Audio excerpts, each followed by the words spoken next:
Well, if you had James Coley penciled in to come back to Georgia to be the wide receivers coach in your bingo card, bingo, right? James Coley is headed back to Georgia after leaving the program in 2000 in the transition from 19 to 20. He's going to be back coaching wide receivers now. As you can see here, I'm going to put it on the screen. It's breaking news over on Dawg Post. Georgia filling the void at wide receiver with a familiar face. As you recall, Brian McClendon headed to the Broncos and the Broncos to the Bucks in the NFL, which is where this void came from. So Coley coming back. Look, the biggest thing here in all of this is this sentence. The Bulldogs have not signed a consensus five-star receiver since during Kirby's massively successful time at Georgia. Avoid for a program that has won 2 national championships. George Pickens, the best receiver Georgia signed out of high school, was not a consensus 5-star guy somehow. To be honest with you, I'm not sure how that's the case, but whatever. I think that that aside, I think the recruiting at Georgia is something that the program wants to get better at wide receiver. But part of it, the math has changed here in a very big way. And, James Coley is going to be part of that. But when you're getting production from players like Lab McConkey, Marcus Jack Saint, Dylan Bell, guys who are not 5-star players, A.D. Mitchell, Jermaine Burton. I can go on. Wims. Georgia has had a lot of really good wide receivers. They have not had Marvin Harrison Jr. or first round draft pick wide receivers. They have not had that. Now, there's not been a lot of those in the NFL lately. But Georgia's got to do better in terms of recruiting high level receivers. That's the part that I want to see get better in terms of all of this. But we're going to see how this goes. I think the reason why you're getting Coley is to help with that part. We've not seen a lot of high level guys. I keep repeating myself, but here's in the first round, Quentin Johnston, went to TCU, first round guy. Zay Flowers, Boston College. Jordan Addison, Jackson Smith, and Jigba, first round guys. Drake London, SC, Ohio State, Alabama, Penn State, Arkansas. That was in 22 and 21. Obviously, LSU's had some really good ones, but Alabama with Waddle and Smith, both. Kadarius Toney at Florida, Rashad Bateman at Minnesota in the 2020 draft.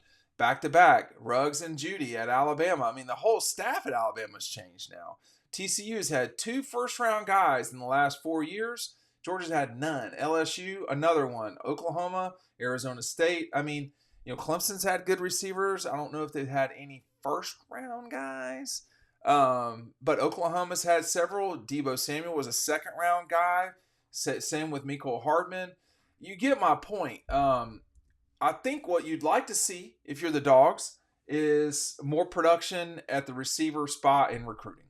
And we're going to see if that's something that James Coley can get done. That is what he is most well known for. Now, whether he can pull that off this second time, again, the math has changed. You don't have to go recruit 5-star players. You can get them in the portal at any time. You can go get guys in the portal. It's just what it is anymore. And I think that we're going to see the problem with what I'm saying is, even though the math has changed, is that Georgia's proven that you don't have to have 5-star players at receiver to be a national championship team. I would say, in my opinion, George Pickens was quite clearly a 5-star receiver. but he was not a quote consensus wide star 5-star receiver. I don't know how. I don't know who missed that one, but someone did. And George was a total freak show out there. He could do stuff other guys can't do. And all the other guys that I've mentioned from Ohio State and Alabama, I mean, look, Georgia can win however it wants. It doesn't have to do it with non-5-star players. They're not purposely not getting 5-star receivers. And for the record, even though I've talked about this for the bulk of this video, that's not the only way that you can succeed in a college. There's a number of different ways you can do it. You can, Ladd McConkey is as close to a 5-star player in college as you're going to get at receiver. He was exceptional. So, still, all that said, even though that's not happened at Georgia, you'd like to see what is this going to be like if you had an absolute killer on the outside. What if you had your version of Brock Bowers at wide receiver? That would be problematic. Now, all that said, too, wide receiver exclusively is not going to win you national championship games. I mean, there's a lot that gets in the way of a wide receiver dominating a game. The ball has to go from the center to the quarterback to the wide receiver. That's multiple steps there. That's three sections, 3 people touching the ball in order for the receiver to be, unbelievable. I see Georgia's best wide receiver in history, AJ Green, in terms of talent. I mean, they had a losing season with him his last year. They never went to the SEC championship game with AJ Green. I mean, so receivers, they are nice weapons, but you'd rather have an unbelievable offensive line, which Georgia already has. So what I'm saying incoherently perhaps is you want to have it all.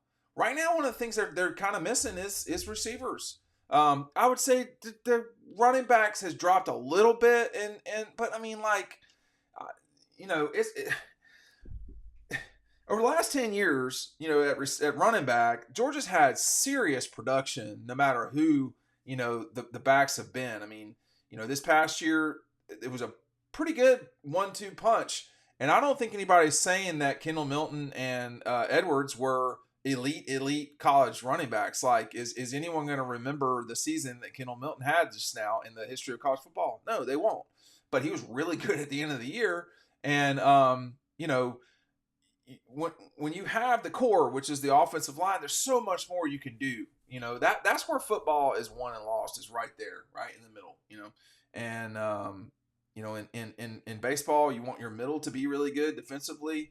In basketball, it's hard to win without a point guard, to be honest with you, these days. So there's certain things you got to have in certain sports, and in football, you have to have an extremely solid, really good offensive line, defensive line. If you have those things, you can win. Listen, Stetson Bennett's really good. The fact of the matter is that Georgia won 2 national championships with a former walk-on as their quarterback. Why? Well, they had superior line play in both of those years. Superior. And his ability to run helped a lot. But, when James Coley was the offensive coordinator at Georgia, Georgia regressed offensively. Well, the fact of the matter is he's not going to be the coordinator. So that doesn't matter. He's playing wide receiver. He's going to be coaching the wide receivers. And, that is something he is better at than being an offensive coordinator. But I think this comes down to recruiting. Who are you going out there to go get? Your running backs, tight ends, those guys, particularly those coaches, they're going to have to really recruit. I think that in this case, James Cole is going to have to really recruit as well. I mean, it just is. Mike Bobo's responsibility is scoring points, not necessarily going and signing guys. Although, Mike went and got Matthew Stafford, went and got Aaron Murray. I mean, he went and got really good players too. And he scored a lot with Aaron Murray. But I think for Coley, the thing that, I think this is the first time someone's come back. I'm not sure. I misspoke the other day when I said Del McGee was the only person that's been with Kirby the whole time. That's not true. Glenn Schumann's been with Kirby the whole time. He's the only. Those two guys are all that's left from the beginning, and that's fine. I mean, you don't have to have everybody you had at the start. I think Tracy Rocker was. I mean, not Tracy Rocker. Oh my God! Now I'm going crazy. It was Tracy Rocker. He was on the staff. You don't need everybody that was on the staff at the beginning to have success at the end, or right here. This isn't the end, but at this point, you need to get your best staff that you can get. Coley will help them in the recruiting game. And I know some people are like, well, didn't they just sign the number 1 class? Yeah, they did. And they've never signed lower than 3 with Kirby except 16. But my point is, if you can get better at particular spots, that's what you do. Thanks for watching.